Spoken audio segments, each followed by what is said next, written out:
Hello and welcome again to this edition of Phi TV. I'm your host, Brad Swanson, coming to you from across the World Wide Web for yet another edition of Phi TV. We are joined by none other than Adrienne Johnston, an old friend of the association and of the program, but also the new CEO of CareerSource Florida. Adrienne, welcome to the program. Thank you so much, Brad. It's great to be here.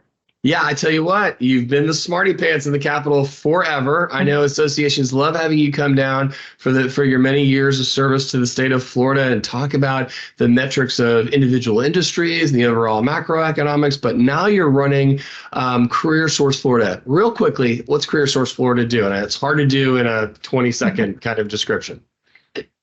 Well, essentially, we're the governor's workforce policy and investment board. So we're really focused on making sure that the strategy of the workforce system is aligned with the governor's vision.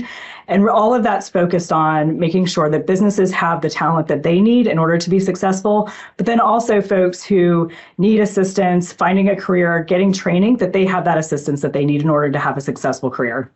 I love that. I love that. Yeah, we've seen the many iterations of how the organization is training Floridians from zero to advanced training to advanced degrees. So it's really an amazing organization. And obviously, we always encourage our industry and every industry to get involved across the state of Florida and also at the state level. All right, let's jump in. So Governor DeSantis has been an innovator, a leader. He has really empowered some of the smartest people in state government to really build programs that meet the needs of Florida. What are you? Let's start out. What's the top initiative you're working on behalf of the governor right now? Let me tell you, it is a very exciting time to be in workforce in Florida right now. So the governor has set a vision for Florida to be #1 in workforce education by 2030. And in order to accomplish that, we've really taken a look at the system and how we operate. In February of this year, 2023, the board of the CareerSource Florida board actually approved an initiative. We call it the Workforce System Transformation Plan that's really focused on ensuring that our system is aligned to meet the needs of our customers. And remember, our customers are both business and job seekers, people who need training and assistance finding jobs. So through that initiative, it's also very much aligned with the REACH Act, which the governor signed back in 2021. The legislature passed it unanimously. The REACH Act was really focused on improving outcomes and making sure that those were focused and tangible outcomes of the system so that we can actually measure our progress towards that goal of being #1. There are 3 pillars that are part of that plan.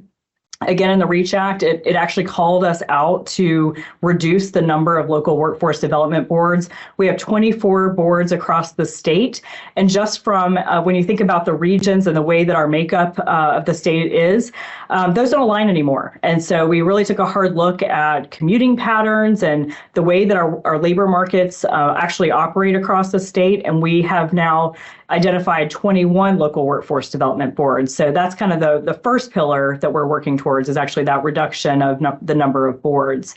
Yeah, when you think about, let me just jump in right there. Sure. When you think about it, Florida is such a diverse economy with diverse cultures, from Escambia County all the way down to Key West, and you think of the needs of major metropolis areas, suburban, rural, and then some very, I call them ultra rural environments. And CareerSource is really working in all of those environments for the independent needs of each one of those areas. So I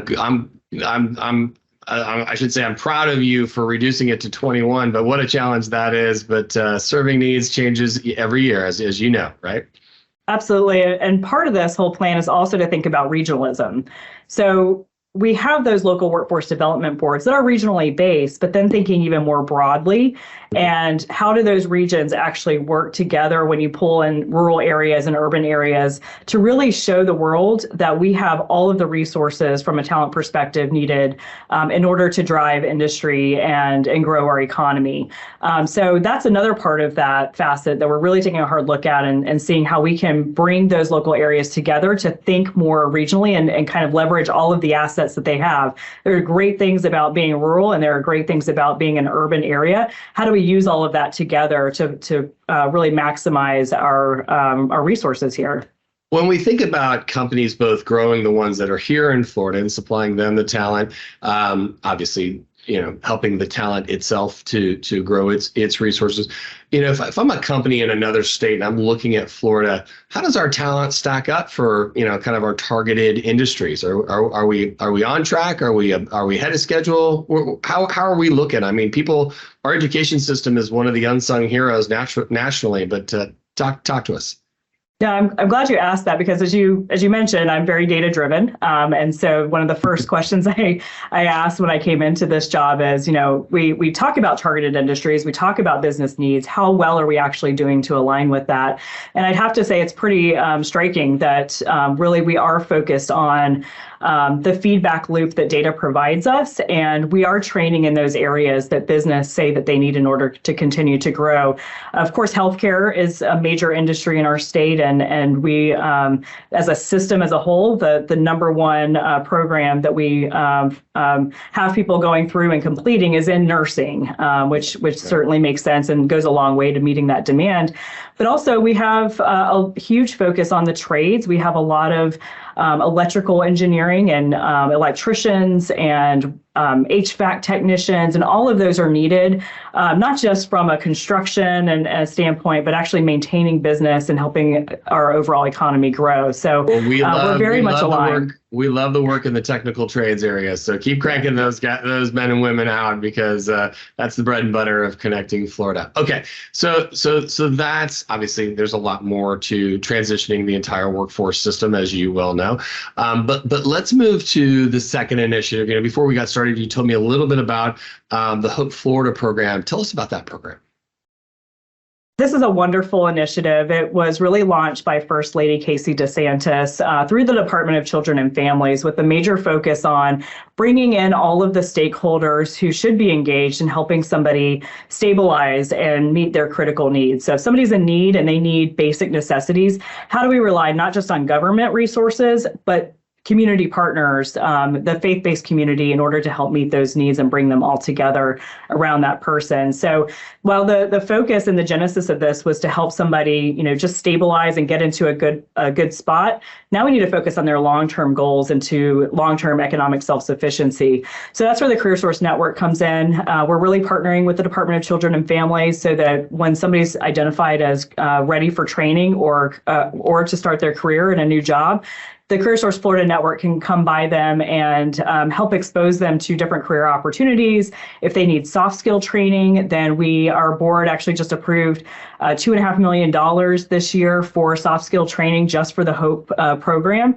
So it's really a wonderful initiative. And frankly, I think this is really how these partnerships, how government agencies should be working together to ensure that folks just have what they need in order to be successful. Well, we use the term economic development. We've grown up around it, but your average Joe in the street is like, how are we making the economy better? And as you well know, and you're at the helm of it, is they say talent is the currency of a growing economy, and just literally getting everyone across the spectrum who is able to work engaged and trained for what Florida's economy needs and will need. That must be a challenge and an amazing partnership with Department of Children and Families and those who are both in need and then transcend that need to in need of growth. So that's pretty exciting. Absolutely. I mean, right now we're in one of the tightest labor markets I think we've ever seen, certainly in recent history. Yeah. And that's a major challenge. So it's great. It's great to say that we have an unemployment rate of 2.7%. That's a wonderful place to be. But that does pose real challenges for business. And so as we're looking at increasing our labor force participation, we have the benefit being in Florida because of the governor's vision, because of the great policies that he's put in place. We have a lot of people who are moving in, but we still need even more people to engage. So those folks who maybe have barriers to employment, it's just a challenge for them to engage in the labor market in a meaningful way, but they're motivated. They want to. This is really a way to help them engage. So we're really serving business in that way and helping with economic development. So it's kind of a really good benefit, not just to the people, but also to the business and our economy. I love it. It's just it's challenging news, but good news all around as far as successes that you guys are achieving. Okay, so let's move to one of my favorite topics, which is the Broadband Summit. You guys are heavily engaged with Florida Commerce, and you guys just co-hosted a summit with those guys. Tell us about that. I was there, but our viewers weren't, so tell them about it. That was great to see you there. Appreciate you sponsoring the event. We did co-host it with Florida Commerce, and I think that what's important about that is it's really a strong showing that workforce is at the table in the very beginning as we start to really think about all of the federal grants that are coming down and the state investments in building out the broadband infrastructure across the state. We are at the table because workforce is a critical component of actually laying the infrastructure and making sure that we have folks that we need in order to do that. So we're engaged across the state with the providers and those who need the skilled technicians in order to actually carry out that work. We're there to help make sure that they have the talent pipeline in order to do that. And then thinking in the future, they're going to need folks to continue to repair and maintain the system. And so that's a long-term workforce need that is going to persist in our state for quite some time. So being here at the beginning, hearing what employers need and just having the opportunity to learn that and then start to develop our plans to ensure that that is a sustainable talent pipeline is really critical. And this summit was a big first step in that direction. But we're also looking to what the needs are once we have the infrastructure laid down. Right. We know that. Let me jump in here. I think the exciting. Obviously, we're totally all in on the first portion of that conversation with supplying more talent so that we can our members as part of a team of companies and industries and government agencies laying new networks. So we're all about that. But this is the piece that I'm really excited and I'm just going to tease it a little bit for you here. One of the things is when we my industry will turn on a new area. You have everything, out there and it can be turned on. But that next piece is now you have a whole brand new group of people that now have new access. So tell us about both the challenges and the opportunities of what happens when it gets turned on and how does CareerSource, help those folks to gear up and take advantage of it. Yeah, I agree. This is very exciting. So now folks are going to have access to new tools and opportunities that they never did before. But in order to leverage that and maximize it, they have to know how to use it.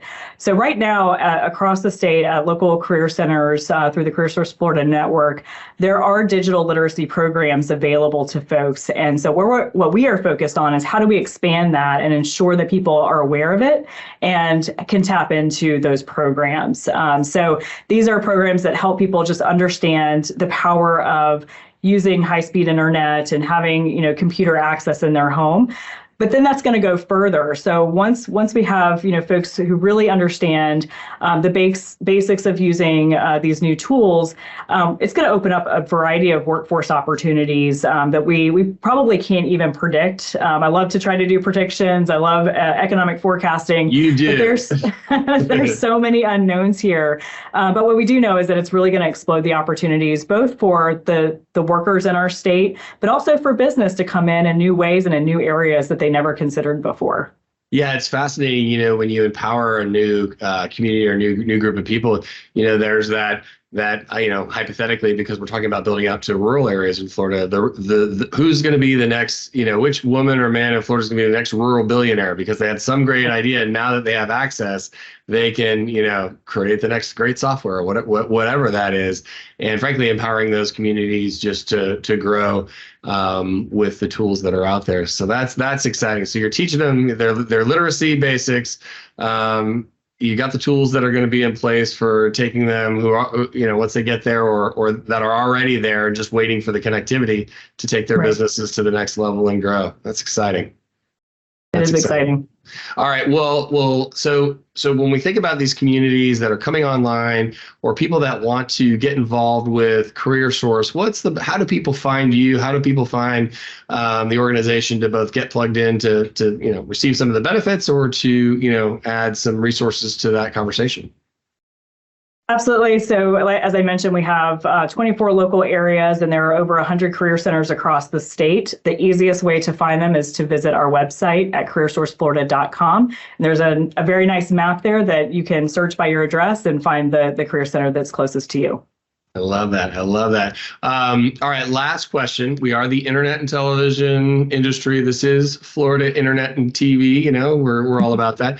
So, Adrienne, you've been working tirelessly for the state of Florida for a long time, doing amazing work. But we know everyone has to relax a little bit. So what do you stream? What do you watch when you're not doing this great work for the state of Florida?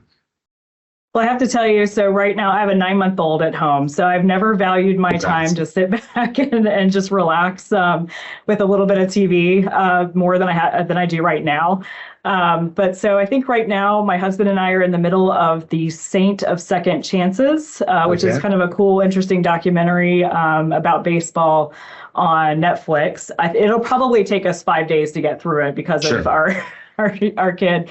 But that's been interesting. And then I love a good, we've really enjoyed Jack Ryan. So any kind of CIA spy thriller TV show, we're all in on it.